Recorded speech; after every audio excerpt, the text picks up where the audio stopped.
Ngayon, isusolve po natin itong problem na to.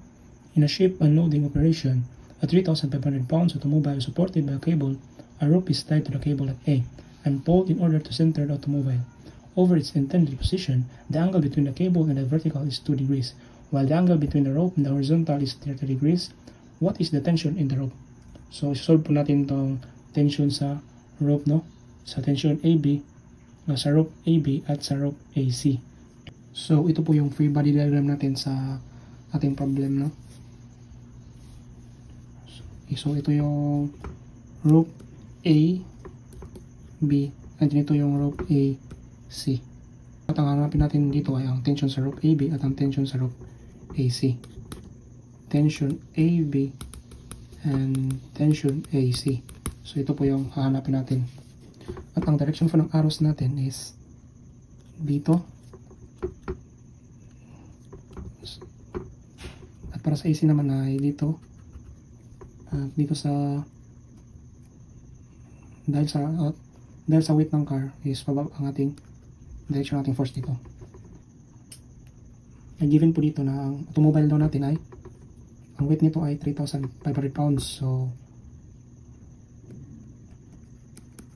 3,500 pounds to automobile natin. Ngayon, para masolve natin itong problem na to, gagamitan muna natin ang goal natin dito ay kunin natin ang value ng tension AB at tension AC gamit ang parallelogram law. So gamitin mo natin ngayon ay ang parallelogram law. So gawa tayo ng bagong FBD, yung simple lang. So may force ka dito na tension AB and then tension AC at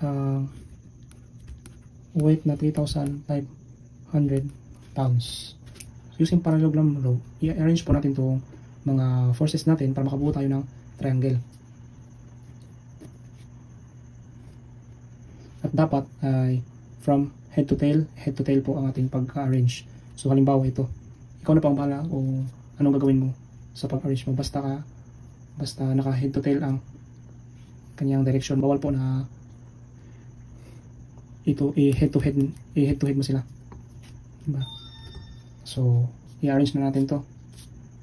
So, pwede natin itong gawing, sabihin lamang natin na 3,500 to pababa. At then, ito, i-connect natin to tension AC natin. I-connect natin tong tension AC natin dito.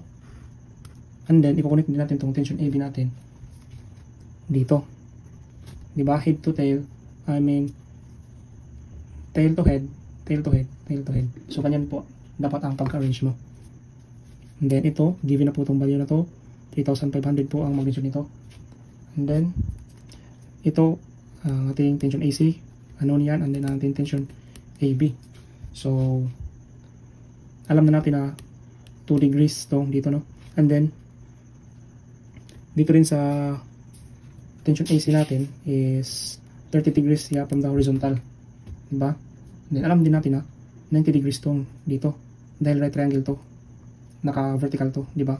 So, ang angle po dito ay 90 plus 30 which is 120 degrees po dito. Diba? And then, dapat ang triangle natin is sum of all angles is equals to 180, diba? So, ito 2 degrees na. Ito is 120 degrees. So, dito is 58 degrees po dito. Diba? So, ngayon, madali na lang natin kunin ang value ng tension AB natin ng tension AC. Gagamitan lang natin ito ng law of cosines or law of sines. So, dito, given ang lahat ng angle and then given ang isang side.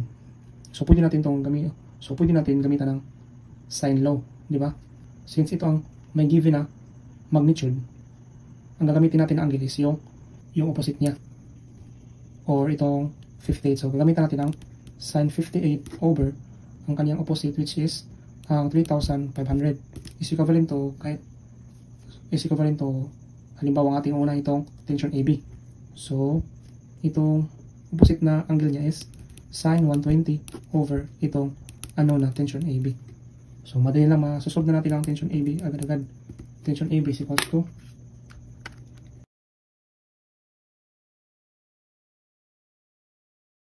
So, ito po yung value ng tension AB natin. 3574.2 lb. So, nakuha na natin ang ating tension AB. So, ang kunin lang natin itong tension AC. So, same process lang natin gagamitin. Which is law of sine, di ba? Same lang gagamitin natin. Sin 58 over ang kanyang opposite na side, which is ang 3,500 is equals to, since ito ang hanapin natin, itong sin 2 ang gamitin natin over itong tension AC. Then, nasusolve na rin natin ang tension AC. So, our tension AC is